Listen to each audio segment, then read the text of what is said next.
Alright, hi, it is March 9th, and day 2 of me doing these little video diary check-ins throughout my recovery, my early recovery.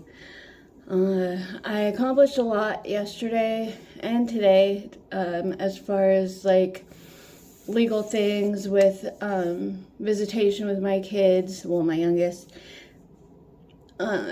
and like getting a bus pass so I don't have to spend freaking $4 every day just to take the bus. I can't even talk. I went to my appointment today because I get a it's like an injection. It's not really a shot, it's an injection because it's like a really thick substance that they put into under your skin, and it forms like a hard ball, and it releases your medication daily or whatever, and it's called Sublocade, and you take that instead of taking Suboxone. And so I got that done today, and that has been like a game changer for me to not have to worry about taking Suboxone every day. And I know there's a lot of different opinions on, taking Suboxone or whatever. But for me personally, I just feel like I'm outweighing, the benefits and, pros and cons. And me being on Suboxone right now definitely has more pros than it has cons. Because you can't overdose and die from Suboxone like you can fentanyl. And I'm in such an early and fragile place in my recovery that I'm just taking all precautions I possibly can. So yeah, so I got that done today, and then I went to group, which I have 5 days a week for intensive outpatient, and that went good. I like it because it's the same people that come to groups, so you start to form a little kind of like a family bond, if you will. So yeah, that's good. There was something I was going to talk about, and so I do want to be real, as real as I can, because there's a lot of things that I feel like made me struggle more than necessary throughout my addiction and everything, just because people simply don't know.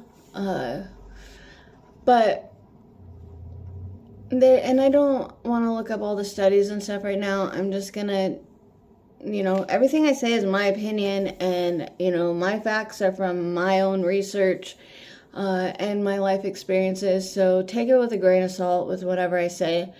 But I will say that, when there's someone in your family or whatever that is an addict, being shut out and pushed away is literally what kept me in my addiction for so long, because I felt so alone, and there was no point in even trying because I had lost everyone. And there's a fine line between, being an enabler versus letting, whoever you love that's in addiction know that you love them, and, you're there as soon as they want to be clean. You're there to hold their hand, and be there for them, because I literally had nobody to hold my hand or really give a crap when I went into inpatient, and that was really fucking hard.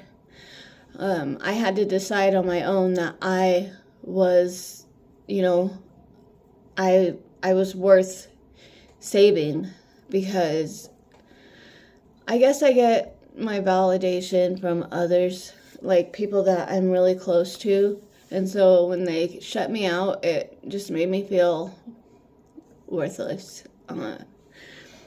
But don't get me wrong, like, my addiction, all the choices I made are on me. Like, I take complete, oh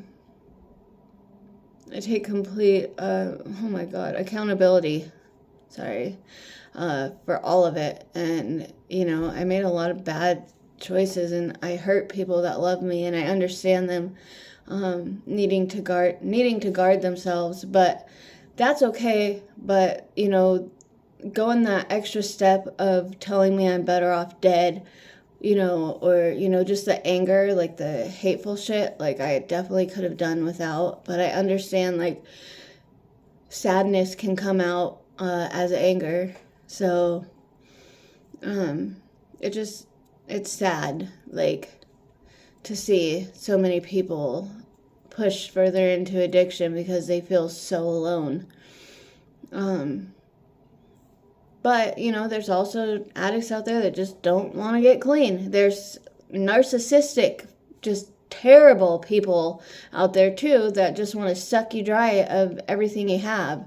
And that's why I say you totally need to protect yourself and keep them at a distance. But if you love them, just let them know, like, that you love them and that you're going to be there when they're ready to get clean. That's pretty much what I'm getting at.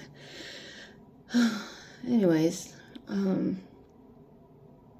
yeah, so a part of recovery is something called PAWS. It's post-acute withdrawal syndrome.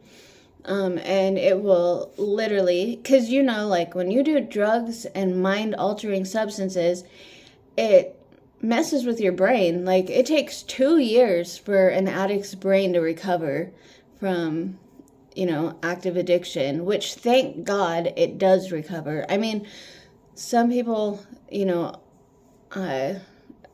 really will never be the same. I mean, I know I won't be the same either, but I'm just saying. So anyways, you know, those of us who are lucky to get out of it with some sanity, you know, it takes us 2 years for our brains to heal or recover. But the whole point of that is pause is, one of the things with pause is where your brain will just go blank.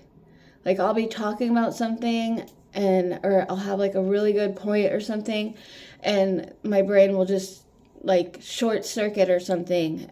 I don't know how to say it, but it just goes blank.